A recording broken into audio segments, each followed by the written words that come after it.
Ladies and gentlemen, I am SidAlpha. It's no secret how I feel about the games that I am reviewing and their quality. I make sure my opinions are expressed in a fashion that leaves little to no doubt about my impressions of the game as a whole, and whether or not I feel it is worth it to you or to your wallets. The same can be said of when I'm reporting on pertinent news, which also includes anti-consumer business practices like those that I have reported on recently from the Romine brothers at Digital Homicide. I have seen some comments recently that call into question my motives and abilities, and while I never really let naysayers and doubters get under my skin, I felt that some of these arguments bore some discussion so some of you can garner some additional perspective on my standpoints and methods. Granted, many of you will deem this to be wholly unnecessary, but I always espouse that too much information is better than too little. Now, the first comment and topic that I wish to discuss is a recent postee on one of my discussions about Digital Homicide's blatant asset flipping, in which we have one Toby Archbolt, who states the following. And forgive me, I'm actually going to attempt to read it as written. Oh look, another dumb fuck who decided to jump on the bandwagon and harass independent game studios just because games are not perfect does not mean they shouldn't be able to sell their games. Also, you have no right judge games as good and bad. Also, Steam Greenlight the way it is now is an excellent business venture for both owners and third party alike. To which I responded appropriately, LMFAO, and do you even English, bro? But I felt that this type of accusation warranted a little more discussion than that. So to be clear, I did not jump on the bandwagon. I was one of the first people on YouTube to report on the developments surrounding the lawsuit that Digital Homicide filed.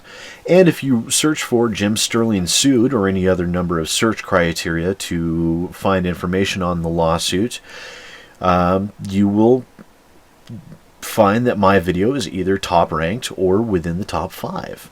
I did not simply jump on the bandwagon as yourself and some others have so adroitly put it.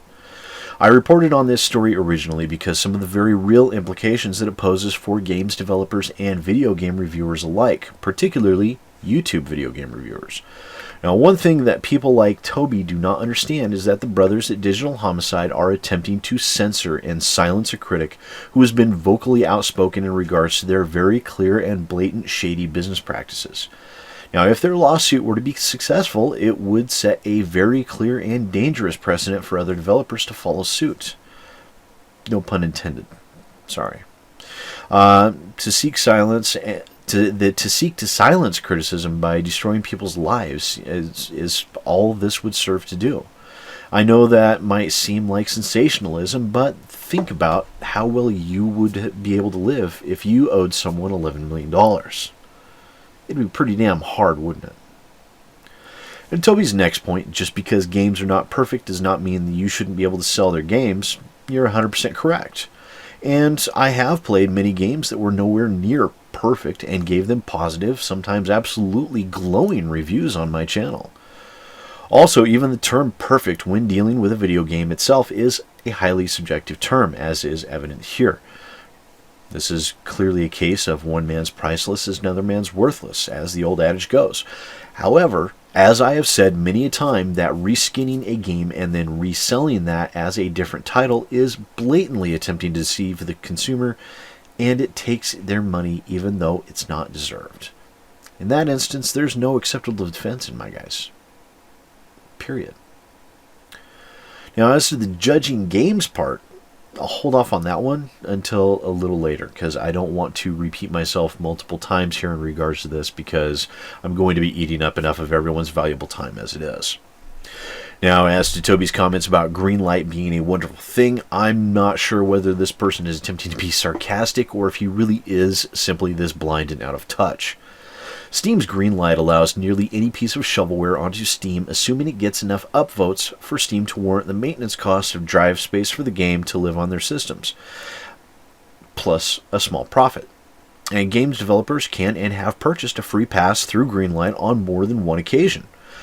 Now, I've submitted multiple emails to Steam staff, including the vaunted Gabe Newell, but I've been met with a very predictable silence. I've also even offered to allow the Romine brothers to have a say over all of these recent allegations and their deplorable business practices and standards, but I've been met with nothing but silence there as well, which is no surprise given their current ongoing legal battle. Perhaps after? Who knows? Now, next, we have a person that took so much offense to my Anima Gate of Memories review that I almost thought he was the developer for a moment. Imran Ahmad, I hope I'm saying that right. Please forgive me if I didn't.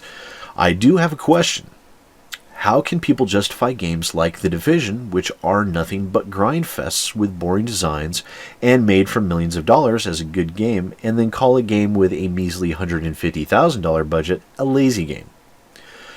The game is not perfect by any means, but your conception of game development feels inaccurate. No critic worth their salt should call a game lazy.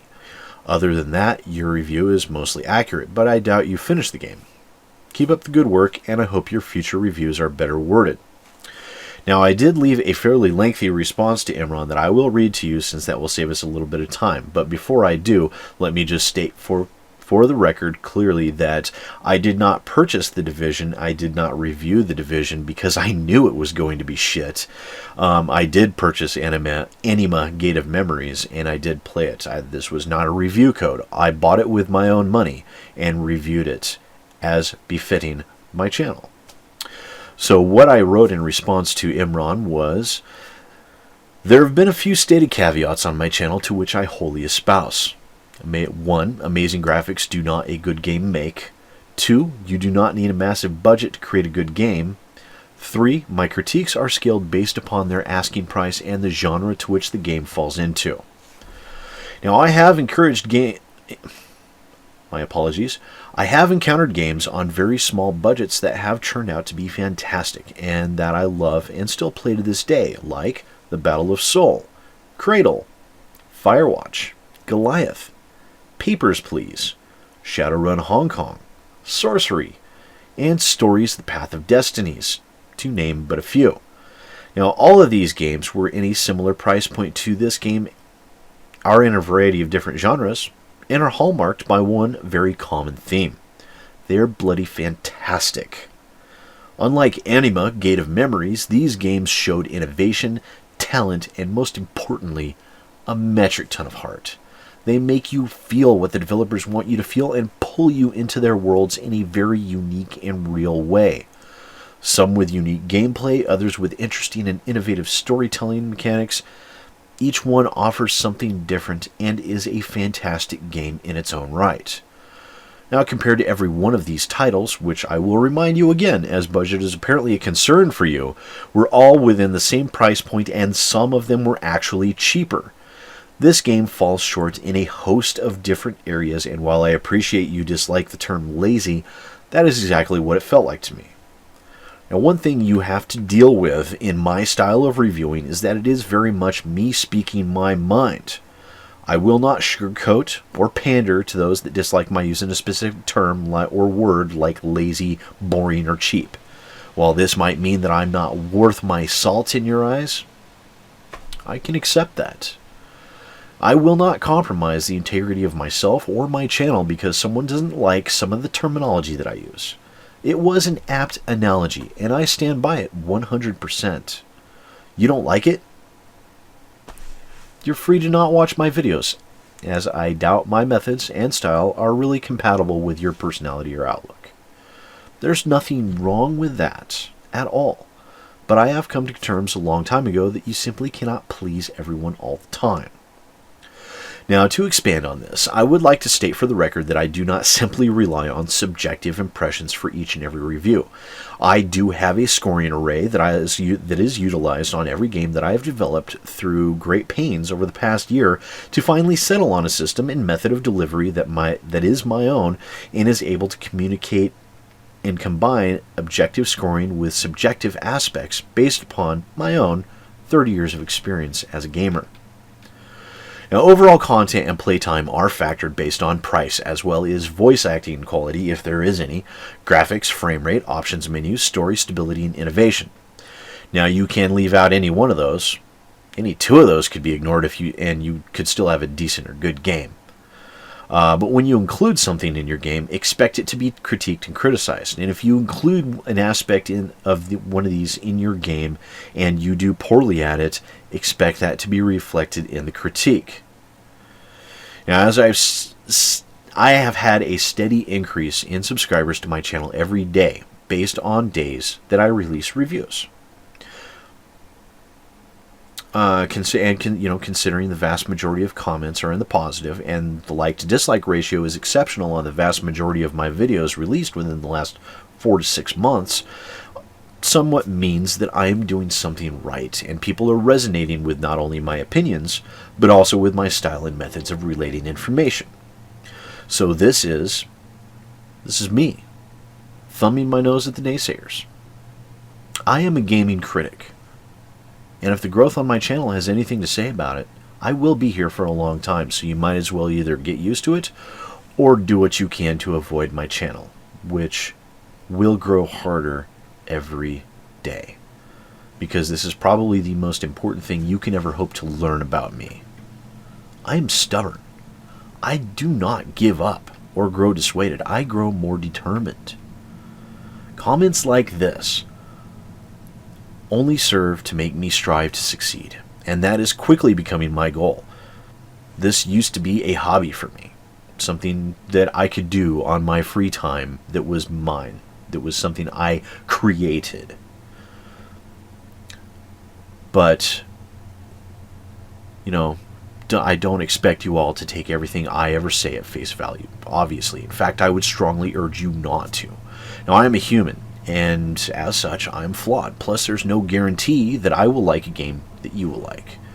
Always, always, always seek out more than a single review on a video game. The more data you gather, the more likely you are able to make a decision about which games you choose to purchase based on your likes and dislikes.